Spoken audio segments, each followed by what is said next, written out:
Selamat pagi dan salam sejahtera bagi kita semua. Halo, perkenalkan saya Egidius Ian Andrian, peserta pelatihan dasar CPNS tahun 2023, angkatan CLXXII dari kelompok 3 di lingkungan pemerintah Kabupaten Landak.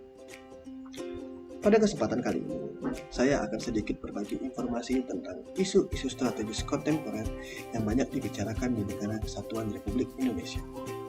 Seperti yang kita ketahui bersama, dengan banyaknya isu-isu strategis kontemporer yang berkembang di negara Kesatuan Republik Indonesia dapat mempengaruhi kehidupan kita dalam berbangsa dan bernegara. Oleh karena itu, kita sebagai ASN harus memahami apa-apa saja yang termasuk ke dalam isu-isu strategis kontemporer yang berkembang pada saat ini. Adapun beberapa isu-isu strategis kontemporer yang sedang berkembang pada saat ini, yang pertama adalah korupsi. Korupsi dalam Kamus Besar Bahasa Indonesia dapat diartikan penyelewengan atau penyalahgunaan uang negara maupun perusahaan untuk kepentingan pribadi atau orang lain. Contoh dalam kehidupan kita sehari-hari ialah sebagai berikut: masuk dan pulang kantor tidak tepat waktu, menerima suap menyuap, serta menerima gratifikasi. Isu kontemporer yang kedua adalah narkoba. Narkoba merupakan singkatan dari narkotika, psikotropika, dan bahan adiktif lainnya. Narkotika, psikotropika, dan bahan adiktif lainnya adalah suatu zat yang dapat menyebabkan ketergantungan, perubahan kesadaran, menghilangkan rasa nyeri, dan apabila digunakan dengan dosis yang berlebih, dapat menyebabkan overdosis, serta dapat menyebabkan kematian. Isu kontemporer yang selanjutnya adalah terorisme dan radikalisme.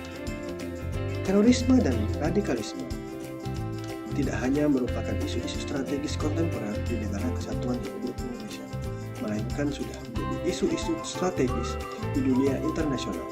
Secara definisi, terorisme adalah penggunaan kekerasan untuk menimbulkan ketakutan dalam usaha mencapai tujuan tertentu, sedangkan radikalisme adalah paham atau aliran yang menginginkan perubahan sosial politik dengan cara kekerasan, sehingga radikal terorisme dapat kita artikan sebagai suatu gerakan atau aksi brutal mengatasnamakan ajaran agama atau suatu golongan yang dilakukan oleh sekelompok orang tertentu untuk menyerang kelompok yang berbeda pandangan. Isu kontemporer yang selanjutnya adalah money laundering atau pencucian uang.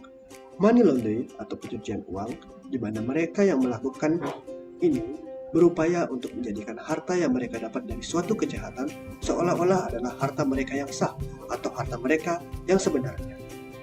Isu kontemporer yang selanjutnya adalah proxy war, di mana di antara kedua negara yang berkonflik tidak akan secara langsung saling menyerang, melainkan mempunyai kaki tangan mereka atau proxy mereka masing-masing untuk saling menjatuhkan.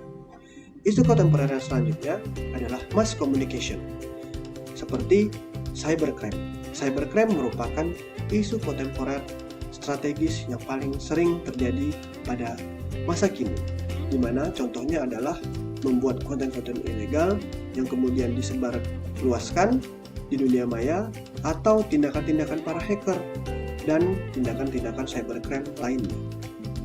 Selanjutnya adalah hate speech atau yang disebut dengan ujaran kebencian.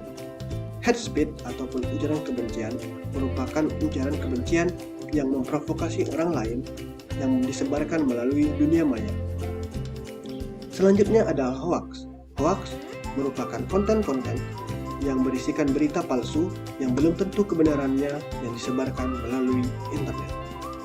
Berdasarkan beberapa isu kontemporer yang saya sampaikan tadi, maka kita sebagai ASN harus siap dalam menghadapi perubahan ataupun isu-isu kontemporer yang akan masuk ke dalam kehidupan kita sehari-hari. Oleh karena itu, bagaimana cara kita sebagai ASN menghadapi isu-isu strategis kontemporer dan perubahan itu? Yaitu adalah pertama, menanamkan nilai-nilai berakhlak yang terdiri dari berorientasi pada pelayanan, akuntabel, kompeten, harmonis, loyal, adaptif, kolaboratif yang kita terapkan dalam kehidupan kita sehari-hari. Demikian yang dapat saya sampaikan pada hari ini. Kurang lebihnya saya mohon maaf. Selamat pagi dan salam sejahtera bagi kita semua.